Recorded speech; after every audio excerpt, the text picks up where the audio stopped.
Aquí vemos el desplazamiento de otra tanqueta a alta velocidad, se mueve dentro del regimiento. Allí vemos la segunda que se va desplazando. Esto es realmente tremendo.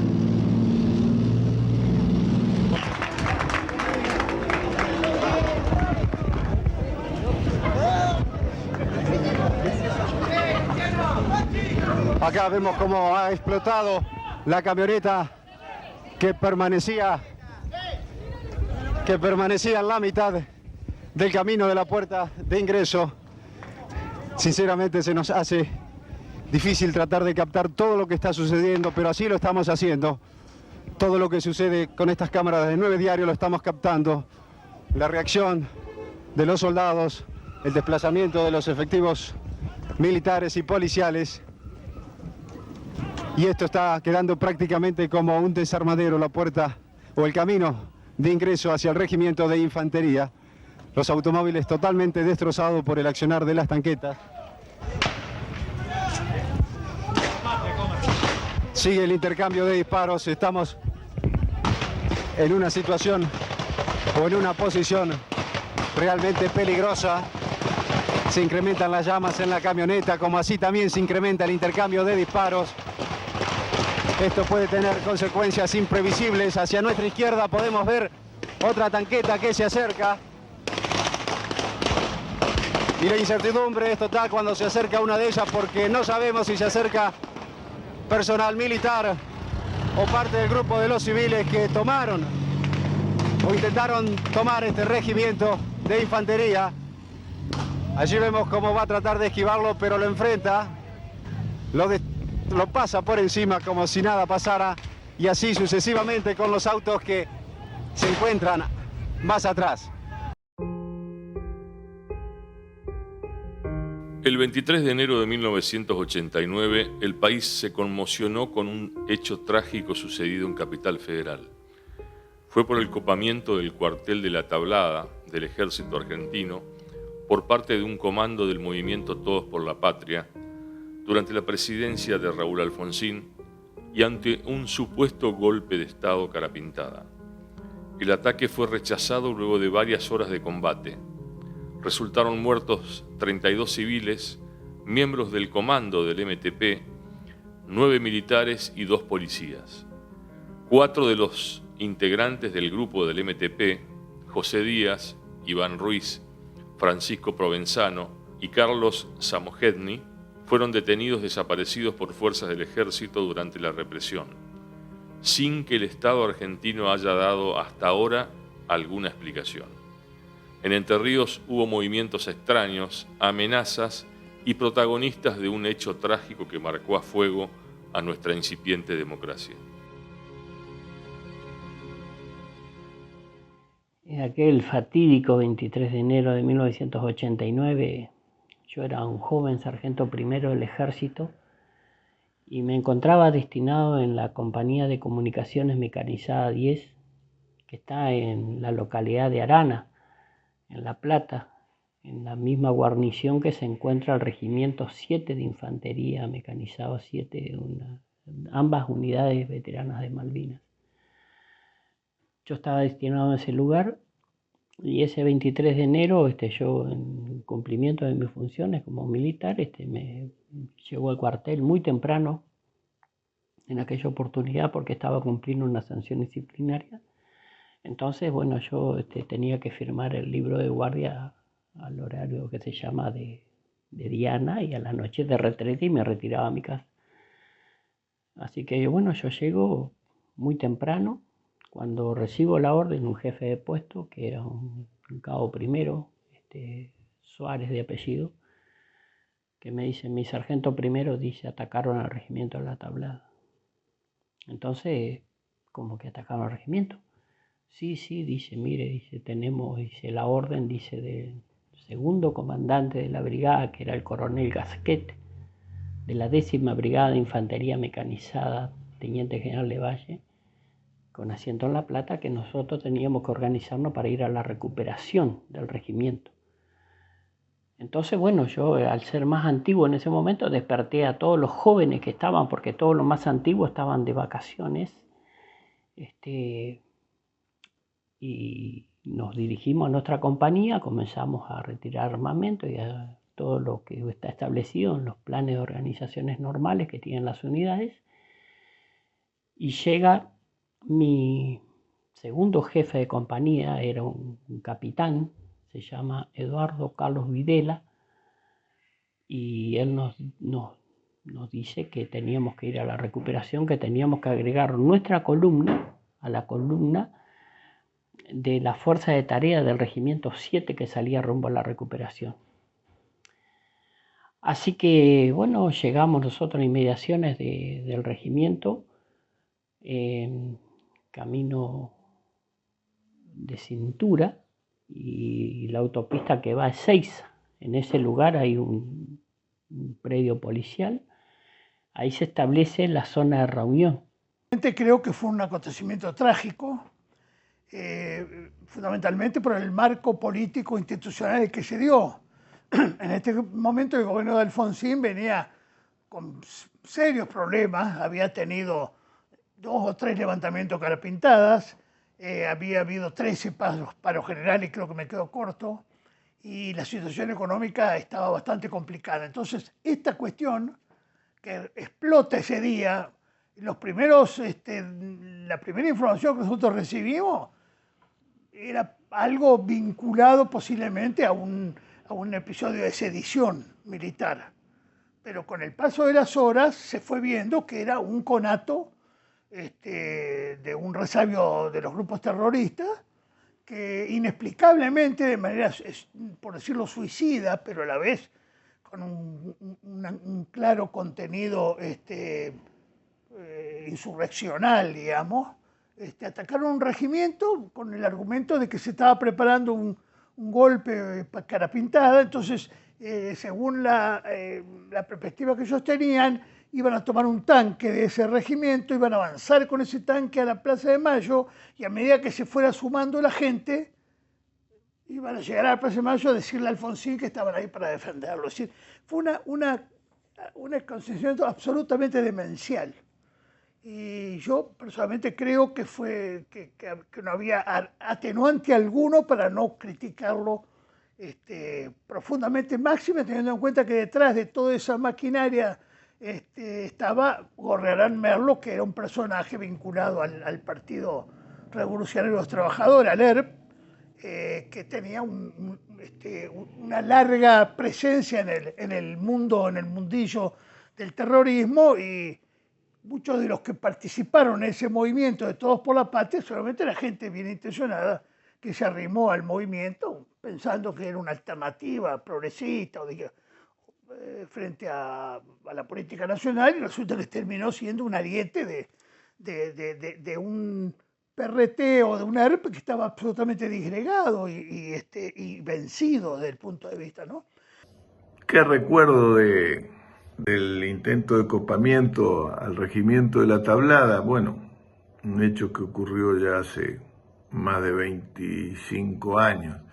Pero bueno, básicamente fue un gran impacto en toda la sociedad, sobre todo porque, bueno, obviamente la televisión lo reprodujo en forma destacada, con lo cual, además, como un hecho realmente de tiros, granadas, bombas, ametralladoras, en una sociedad que lo que quería era tranquilidad, lógicamente, fue un impacto muy grande.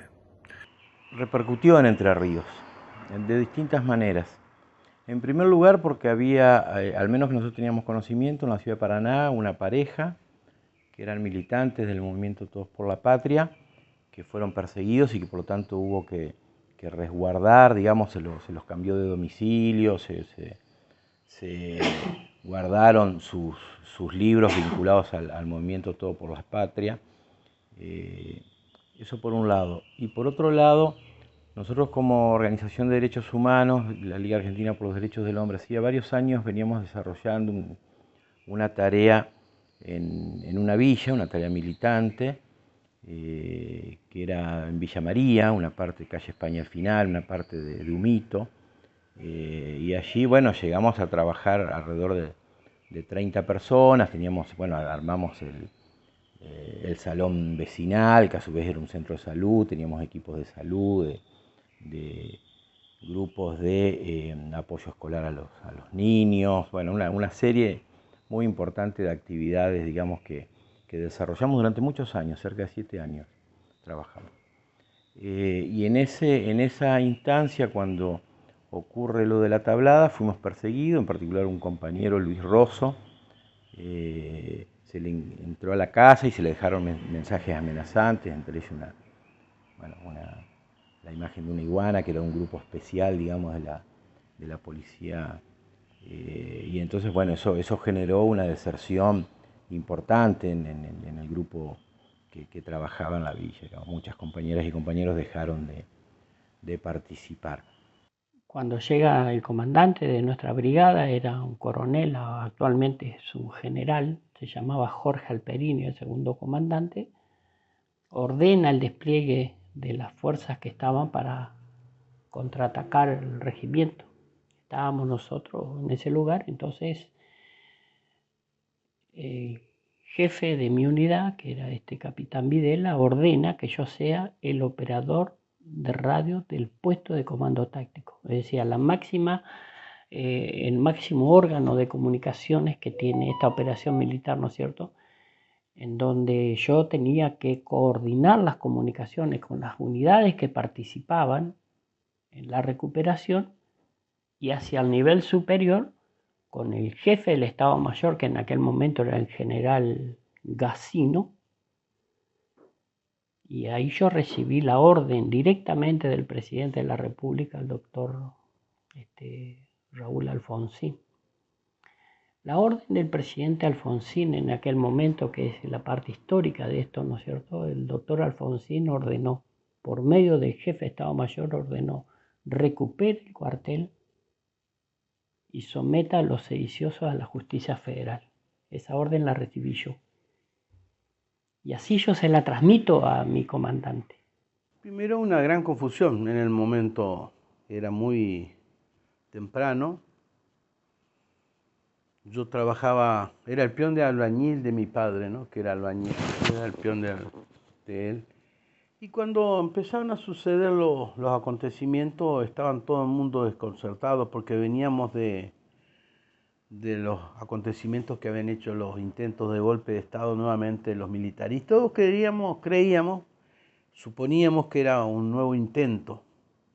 Y fueron pasando los minutos y las horas, y era una gran confusión, y ahí realmente nos enteramos, todos nos dimos cuenta que era un comando guerrillero, entre comillas, porque intentar copar un cuartel del ejército con un camión desvencijado de Coca-Cola, solamente al delincuente número 1 que organizó eso, que era nuestro Correarán Merlo, que era triple agente, pudo haber imaginado que podía copar un regimiento. Bueno, después se supo lo que sabemos todos, lo penoso, que ellos que sabían que iba a haber un supuesto golpe de Estado nuevamente de los militares, y que ellos con al tomar ese regimiento lo iban a frenar. Una locura que no tenía ni pie ni cabeza. Cuando se ordena el despliegue, salimos nosotros en una columna de vehículos, y para cruzar el puente 12 que está en inmediación a nosotros nos flanqueó para evitar impactos directos sobre la columna que venían los comandantes, un vehículo blindado, a órdenes de un teniente primero. No recuerdo el apellido de este chico en este momento, pero él nos lleva. Entonces nosotros establecimos nuestro primer puesto de mando en Avenida Crovara y el Camino de Cintura. Ahí hay una rotonda. Detrás de ese lugar, para que ustedes se ubiquen geográficamente, estaría el barrio Evita de Buenos Aires. Y adentro del regimiento se desarrollaban las actividades de combate que eran violentas, muy violentas. Yo era joven, ¿no es cierto? Pero desde el primer momento yo me di cuenta de la desproporcionalidad que desarrollaba el ejército en ese momento. Después, con el tiempo, bueno, uno se va enterando de cosas, ¿no es cierto? Pero ellos eran 42 insurgentes. 42 insurgentes armados con armas precarias. Y se iba dentro del regimiento seguramente tomando otros tipos de armamento que encontraban adentro del regimiento, pero ellos en términos generales entraron con un Renault 12, un camión de la Coca-Cola. Yo después me enteré cuál fue el motivo de esa incursión o qué era lo que se pretendía hacer, ¿no es cierto? Y nosotros, cuando usted suma la totalidad del personal que fue a esa recuperación, éramos 3.500 hombres. De todas maneras fue trágico, eran más de 70 personas las que intervinieron. Hubo creo que 9 militares que fallecieron en el intercambio de disparos, que fue un acontecimiento sumamente violento desde todo punto de vista, y alrededor de 25 o 26 atacantes del cuartel que también fallecieron, ¿no? Así que en el correr del día se fue viendo que lejos estaba de ser un acontecimiento vinculado con los sectores contestatarios del ejército, sino que era un acontecimiento como el que luego se vio que lo que era claramente, ¿no? Así que en cuanto a Entre Ríos en sí, las repercusiones no fueron muchas, porque en la charla previa comentaba que cuando se producían los acontecimientos de los Caras Pintadas, siempre había un pedido de las autoridades nacionales de chequear en cada lugar donde había establecimientos militares, a ver cuál era el espíritu, cuál era el ambiente que había en cada localidad, fundamentalmente en Paraná, en Villaguay, en Concordia, en Gualeguaychú, donde había federal.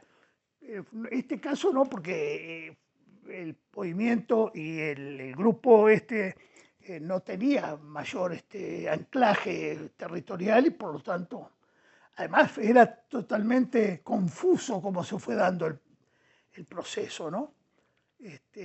Bueno, lamentablemente hubo muertos, pero lo importante que yo quería señalar fundamentalmente era que se hizo una investigación y se lo juzgó a los terroristas, se lo juzgó en los tribunales civiles y a los militares también. Inclusive hubo un general que fue, en aquel momento no tenía ese grado, que fue uno de los que intervino en la recuperación del cuartel, que fue juzgado por violación de derechos humanos respecto a uno de los atacantes, y tengo entendido que fue condenado hace unos meses, tiene una condena importante, ¿no? Una condena importante. Y está en prisión domiciliaria porque tiene 91 años de edad, ¿no? Así que, de verdad que la justicia actuó con la mayor libertad en un sentido y en otro, ¿no? Lo cual es muy importante. Apenas producidos los hechos y la identificación del MTP como fuerza política y ejecutora responsable, enseguida se le apuntó al histórico dirigente del Ejército Revolucionario del Pueblo, Enrique Gorriarán Merlo, quien había actuado en la Revolución Sandinista y había sido el ejecutor del crimen del ex dictador nicaragüense Anastasio Somoza. En Entre Ríos hubo preocupación por lo sucedido y por las relaciones de dirigentes del MTP con referentes entrerrianos.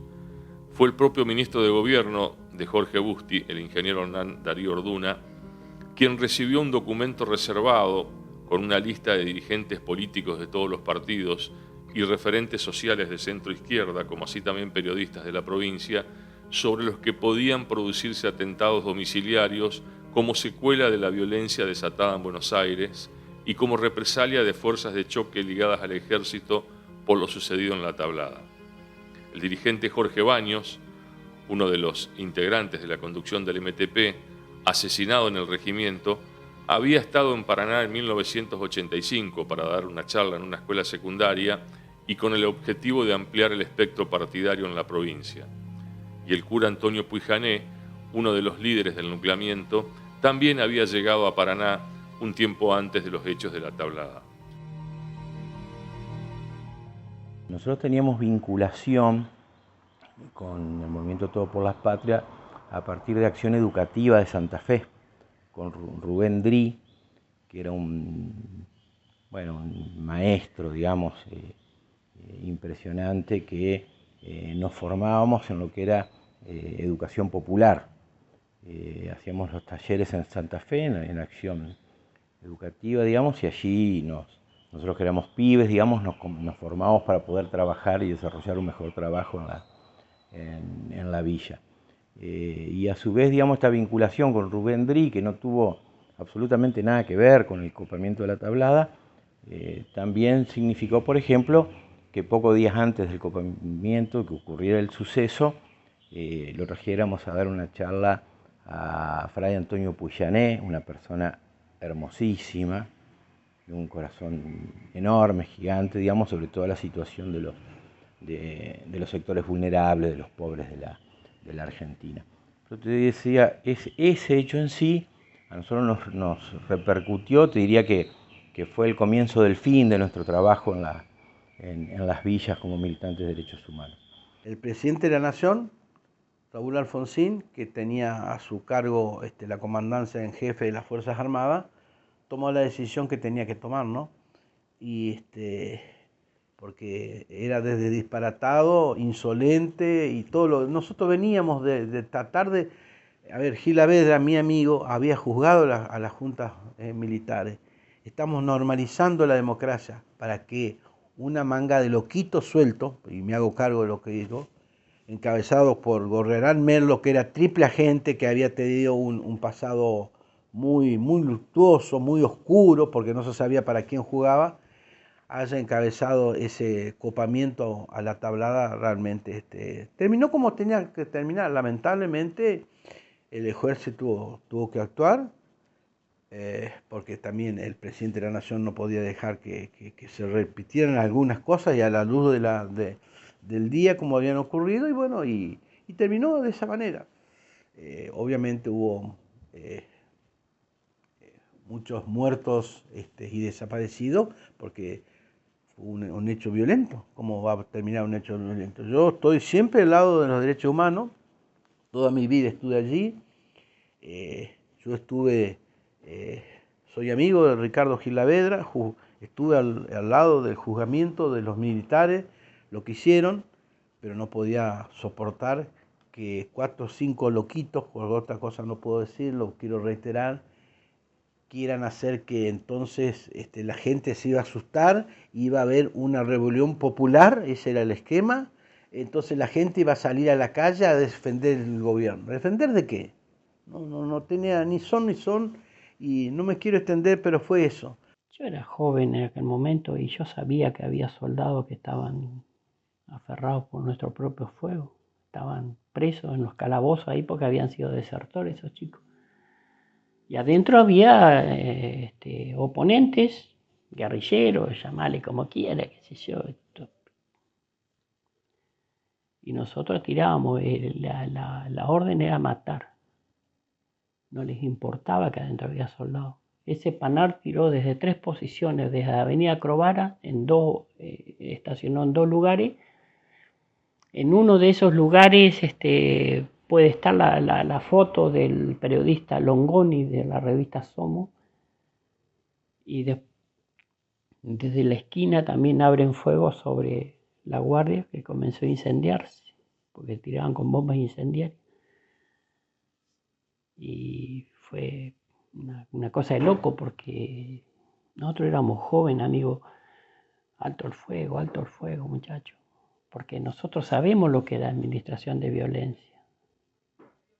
Y nosotros sabemos que hay camaradas adentro. Y también sabemos que el regimiento estaba rodeado. Usted va a tirar con fusiles automáticos livianos o cualquier arma automática que tiene el ejército cuando una unidad está rodeada a los 360 grados. El propio fuego nuestro podían provocar bajas. Era una locura, pedíamos alto al fuego, pero por los soldados que estaban adentro.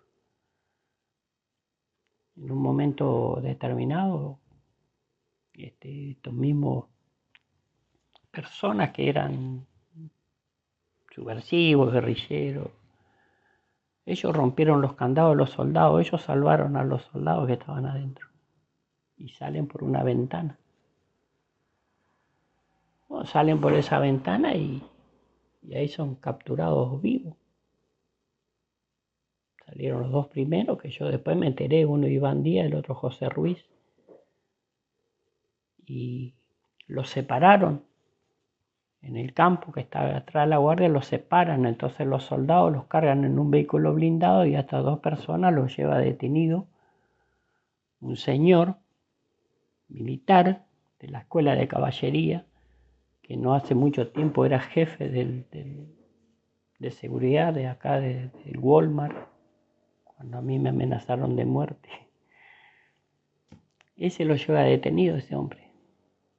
En la provincia de Entre Ríos yo era ministro de gobierno, la verdad que no se produjo nada, o sea, me acuerdo que se hizo, el domingo siguiente se hizo una misa en la Catedral de Paraná,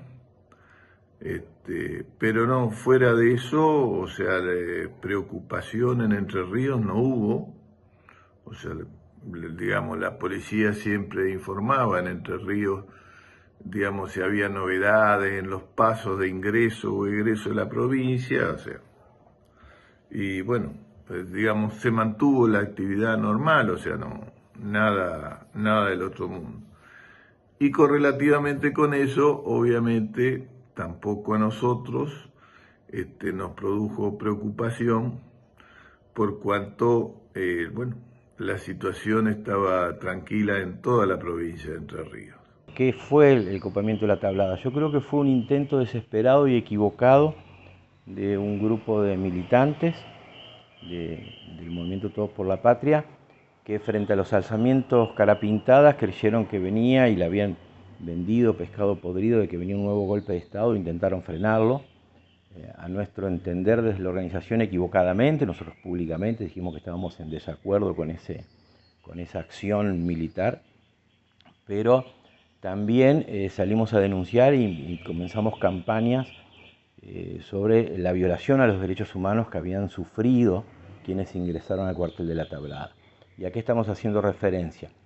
A un informe de la Comisión Interamericana de Derechos Humanos, de la CID, que denunció con absoluta claridad de que personas que habían sido detenidas vivas luego desaparecieron o aparecieron muertos, de que se utilizó armamento que está prohibido, como bombas de fósforo, digamos, para recuperar el cuartel de la Tablada. Es importante señalar que todos los movimientos terroristas tuvieron influenciados o tuvieron infiltración de los servicios de inteligencia, todos. Con las investigaciones que se fueron produciendo en el tiempo se llegó a esta conclusión. Montoneros, el ERP, tuvieron infiltración de los servicios de inteligencia, todos. Y así fueron cayendo algunos de los jefes más importantes. Y yo no descarto que haya habido algo parecido en este aspecto, ¿no? Que haya habido una infiltración que los haya inducido a pensar que con su comportamiento iban a lograr defender la democracia. Sí, yo creo que lejos estaba esta situación de defender la democracia cuando hubo muertos, gente joven en un sentido y en otro, y además en pleno ejercicio democrático, ¿no? Porque así fue. Sí, yo no, insisto, hago hincapié en este punto, ¿no? De la infiltración de los servicios de inteligencia, que no necesariamente tienen que ser oficialistas, empleados del Estado, pueden estar en algunos sectores de la sociedad que nosotros no conocemos, pero que están, no hay ninguna duda de esto. Y todavía hoy, ¿no? Si no, veamos la lucha que se produce con los servicios de inteligencia, no quién los maneja. No casualmente quien quiere cerrar todo pretendía darle 100.000 millones de pesos a los servicios de inteligencia, me refiero concretamente al presidente de la Nación, ¿no? A mí me ordena el comandante ingresar al regimiento me ingresar al regimiento para establecer el puesto de comando en inmediación del casino de oficiales. Pero yo tenía que entrar hasta el fondo del cuartel, esperar la orden y ahí me dirigí a ese lugar. Y así lo hice. Cuando yo llego al fondo del cuartel, hasta 2 primeros detenidos, Iván Díaz y José Ruiz, lo estaban torturando debajo de unos árboles. Estaban heridos, estaban doblegados, estaban en manos del Estado argentino. Uno de esas personas decía, Señor, decía, regáleme la vida. Que después se comprueba en el juicio, ¿no es cierto?, el regáleme la vida, porque él es de Santiago del Estero, este muchacho, pero estuvo por ahí, por Panamá, por esos lugares, y en la cultura nica, el regáleme la vida es como que yo venga a tu casa y te diga, me regalás un poquito de azúcar. Él pedía, por favor, regáleme la vida, ¿viste? ¿Entendés lo que te quiero decir? Eso fue clave para el juicio, después mi testimonio fue clave. Ahí se comprobó que yo siempre dije la verdad. Entonces yo le decía a estos hombres oficiales, un mayor, un teniente coronel, basta señores, ya está. Entréguelo al juez. Entréguelo al juez. Están doblegados. Pero ¿en cumplimiento a qué, amigo? ¿En cumplimiento a qué? Tenían personas intervinientes en Todos por la Patria y se entregaron entre sí. Usted sabe que allí estaba Manuel Gallero, Rubén Drí, entre otros amigos, porque era una organización netamente política, discutían de política.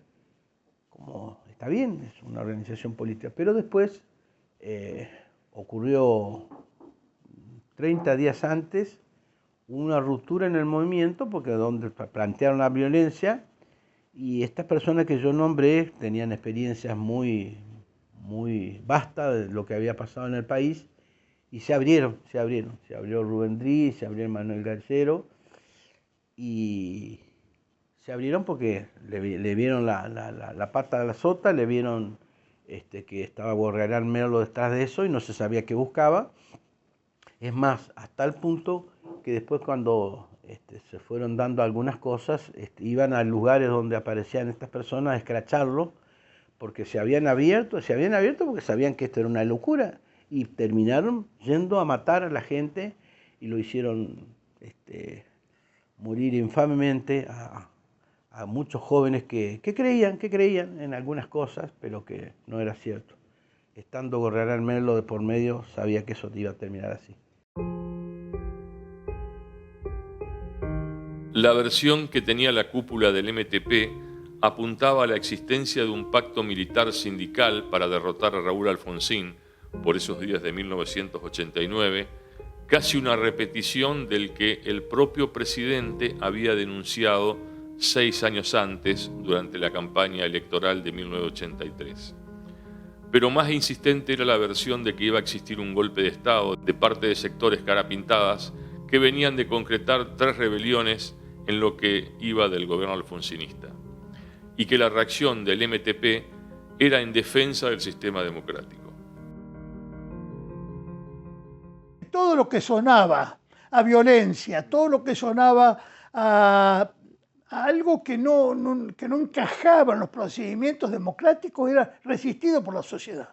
No olvidemos que la sociedad venía de los levantamientos carapintados, donde hubo un embanderamiento masivo de la población. A mí me tocó participar cuando el episodio de Rico en Buenos Aires, yo estaba en Buenos Aires en ese momento, no en este caso, era el 29 de enero, yo estaba en Diamante en ese momento, pero en aquellos levantamientos sí estaba en Buenos Aires. Y la gente espontáneamente concurrió a la plaza y concurrió hasta Plaza a Campo de Mayo. Y si hubiera habido una resistencia armada de los que estaban ocupando Campo de Mayo, yo creo francamente que hubiese sido una carnicería, porque los señores que estaban ahí metidos estaban dispuestos a tirar. Y no lo hicieron porque hubo una serie de acontecimientos que se dieron y vieron que el pueblo no los acompañaba, claramente. Así que hubiese corrido la sangre, claramente hubiese corrido la sangre. Acción Educativa era una organización civil espectacular, impresionante. De Rubén Drí, lo que habían hecho en las villas en Santa Fe era de digo, no solamente en el desarrollo, en la cantidad de gente que trabajaba, sino en la formación de los cuadros militantes. Por eso nosotros nos íbamos a formar en educación popular con ellos, ¿no es cierto? Hicimos varios talleres de educación popular. Y obviamente después de esta situación en Santa Fe, con más razón, porque ellos tenían vinculación con el MTP, si bien, como te decía, no estaban de acuerdo con el copamiento, y fue una de las razones por las que se alejaron con tomar esa acción.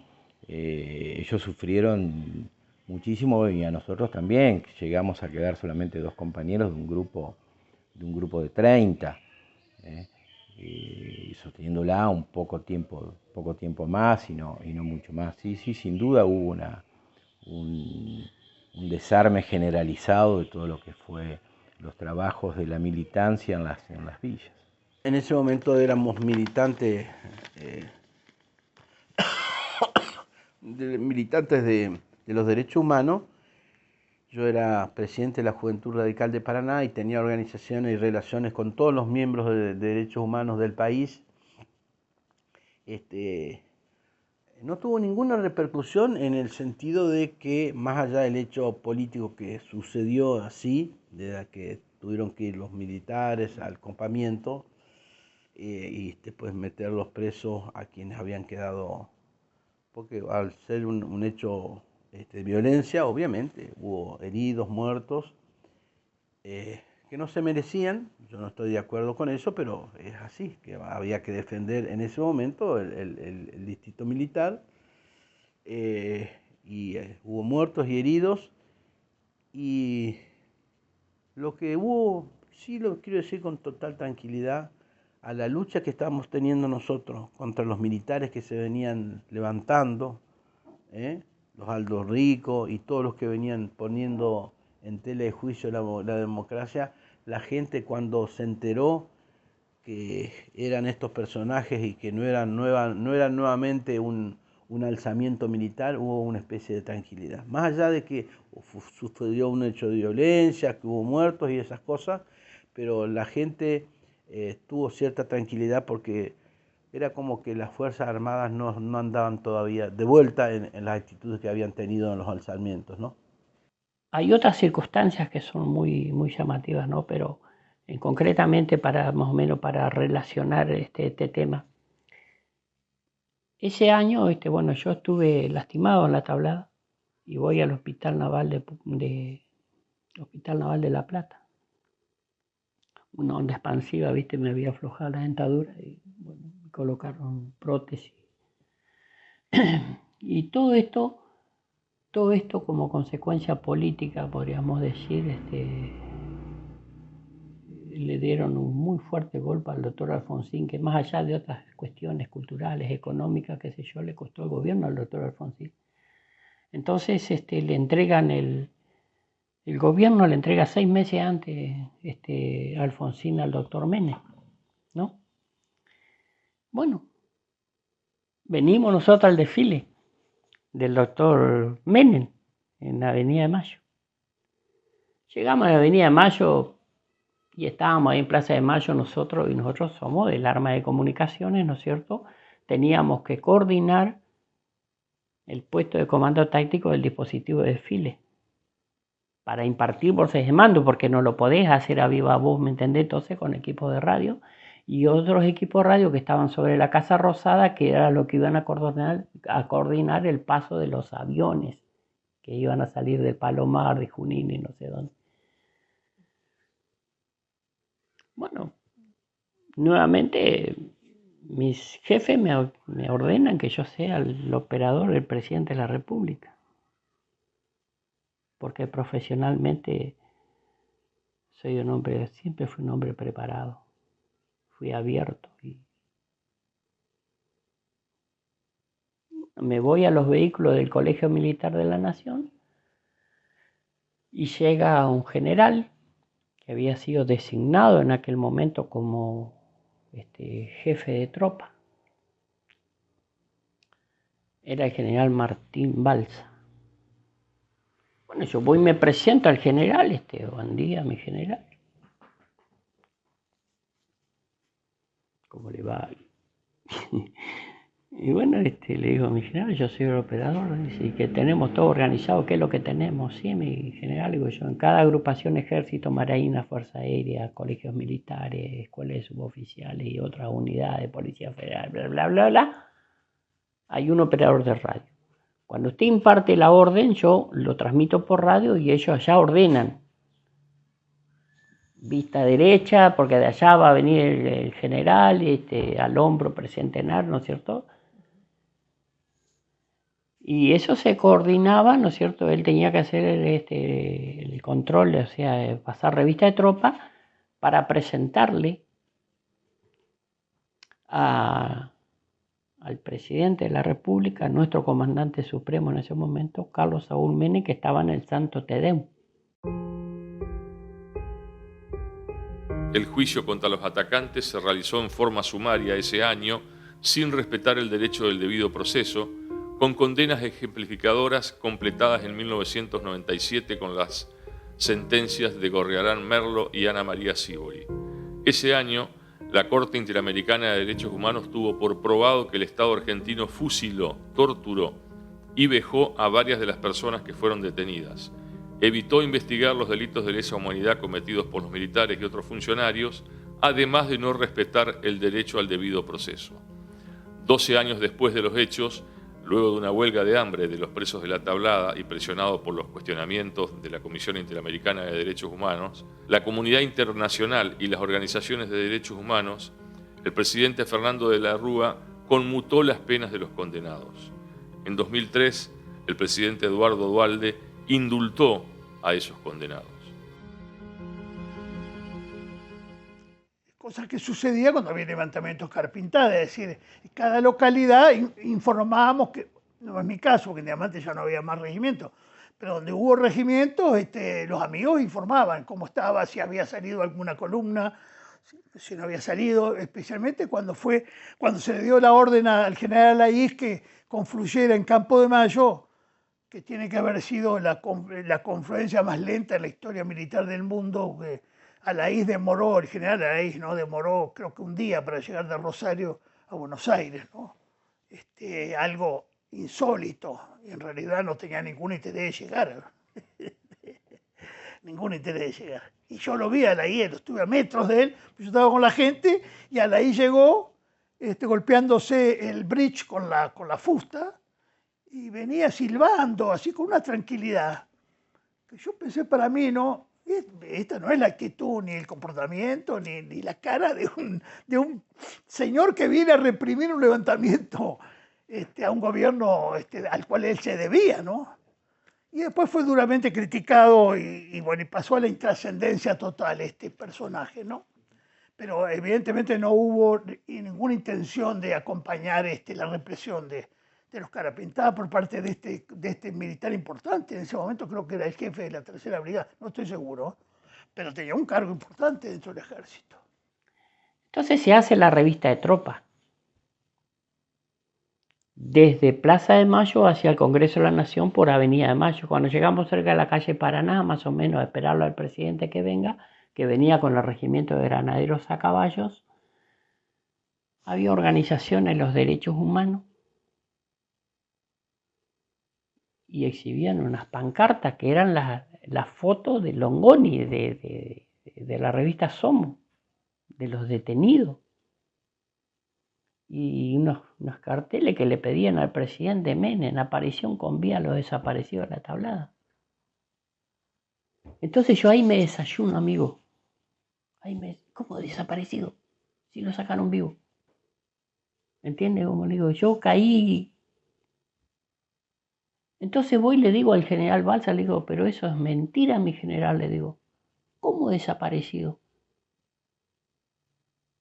Estamos todos grabados, muy todos presos, ¿viste? Porque vos decís, hermano, somos soldados de la patria. Pleno Estado de Derecho. Tiene pelo largo, Almada, me dijo Balsa. Haga silencio, de esto no se habla. Y él tenía que haberle informado al presidente. Comandante Supremo, mire, señor presidente, usted lo están insultando. era la misión, creo yo, ¿no es cierto? Ahí viene un subalterno, a mí me dice que no puede haber desaparecido. Quiere decir que Balsa fue el gestor del encubrimiento institucional. Bueno, se hace el desfile, venimos, viene el presidente, se le presenta al presidente, ustedes pueden ver los videos, están los videos, primer desfile de Menem, ustedes me van a ver que yo ando atrás del general Balsa y vengo sentadito ahí, viste, detrás del presidente, con el equipo RAL. Y bueno, se inicia el desfile, permiso, señor presidente. Ustedes van a ver que yo me acerco con Balsa a donde está el presidente que pide autorización para iniciar el desfile. Vamos, inicia el desfile, salen, pasan los aviones, toda la historia, pasan desfilando a todo el mundo. De vuelta viene Balsa, permiso, señor presidente, y se terminó el desfile, sin novedad. Bueno, muy bien, Almada, lo felicito, me dijo Balsa. Me gustaría que me esté viendo el general Balsa, que desmienta lo que yo digo. Lo felicito, qué sé yo. Bueno, llego a la unidad, me esperó el jefe de regimiento, mi jefe de compañía, que era el mayor Ángel Francisco Fleva. Me preguntaron qué novedad le dio usted a general Balsa. Le dije, mire, ellos están diciendo los de las organizaciones que nosotros hicimos desaparecer personas y ustedes saben que lo sacamos vivo. Me hicieron pedazos. Y ahí quedó bajo la órbita de la inteligencia militar. La tranquilidad de la gente fue muy buena porque sí, algún día charlaremos eso, con los levantamientos de los militares, sí, fundamos la multipartidaria, hicimos documentos en conjunto con las otras fuerzas políticas, con las juventudes, pero acá no hubo necesidad. Cuando se aclaró rápidamente que no eran las Fuerzas Armadas, sino que era una banda de forajidos, lo digo con toda claridad, porque pensar que iban a lograr emancipar el pueblo, ¿de qué? Si no había emancipación posible y no había... el pueblo no tenía una idea de emancipación de nada, ¿viste? Entonces ya habíamos pasado los años difíciles. La dictadura fue atroz, se robaban chicos, se secuestraban niños, se picañaban mujeres, fue atroz. Pero de ahí a pasar a compartir un planteo de centro-izquierda de esta manera era imposible. Así que no tuvo repercusión, lo quiero decir. Simplemente fue una noticia, obviamente muy importante, en Buenos Aires fue eso. Acá en Entre Ríos no hubo ninguna repercusión como textuales. Si usted los conoce, dígamela porque yo no la recuerdo. No hubo ninguna repercusión. La represalia real se tomó a partir de ese mismo año, pero cuando hacemos los ejercicios finales, nosotros vamos a la base aeronaval de Punta Indio, ¿no es cierto? Y se recreaban las acciones que se habían cometido en la tablada. Y viene el jefe del ejército en aquel momento, que no era Balsa todavía. Era un general correntino que yo conocía, un hombre que estimo mucho, lo extraño porque está muerto. Era el general Isidro Bonifacio Cáceres, un correntino. Entonces él viene, yo estaba de nuevo como operador de las redes de fuego. Entonces él viene al puesto de comando táctico. Dice, ¿alguna novedad más? Digo, mi general, mire, yo estoy muy preocupado, le digo, porque los medios de comunicación indican de que hemos hecho desaparecer personas en pleno Estado de Derecho y yo tengo mis temores como hombre y... No, dice, no le dé pelota, amiga, dice el correntino, no le dé pelota, dice, esto es cosa política, dice, bueno, le dé bola, dice, esto lo tiene todo, juez la ramba beber, todo política, no le dé pelota, mi hijo dice, vos tratás de ser feliz con tu familia, bla, bla. Y ahí quedó en el máximo nivel de la conducción del ejército, la novedad que yo di como sargento primero del ejército. Yo no anduve murmurando, amigo, ni especulando nada, porque las instituciones estaban por encima de nosotros. ¿Entendés lo que digo? Estábamos manchando las armas de la patria. Se fue el general porque ese día hubo un accidente, un soldado que murió por una esquirla del grupo de artillería que estaba Nani. Y a la noche me llaman a la carpa, comandante de brigada, segundo comandante, mi jefe, todos los jefes de unidades, me destrozaron. Entonces ahí me incomunicaron a mí, me mandaron a mi casa, controlado por inteligencia, en un vehículo fuera de mi casa. La investigación sobre delitos de lesa humanidad cometidos por las fuerzas del gobierno en La Tablada se vio obstaculizada. En diciembre de 2016, el Poder Judicial reabrió la investigación luego de que la Corte Suprema lo ordenara el año anterior, y en abril de 2019 comenzó el primer juicio por solo uno de los 4 desaparecidos, que incluía situaciones de tortura y el posterior ocultamiento en el que se vio involucrado el mismísimo fiscal Alberto Nisman.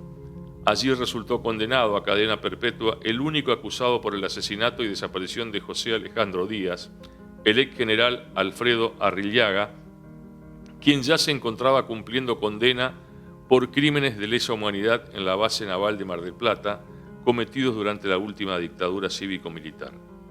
Pero siempre faltaron explicaciones en esta historia del regimiento de La Tablada.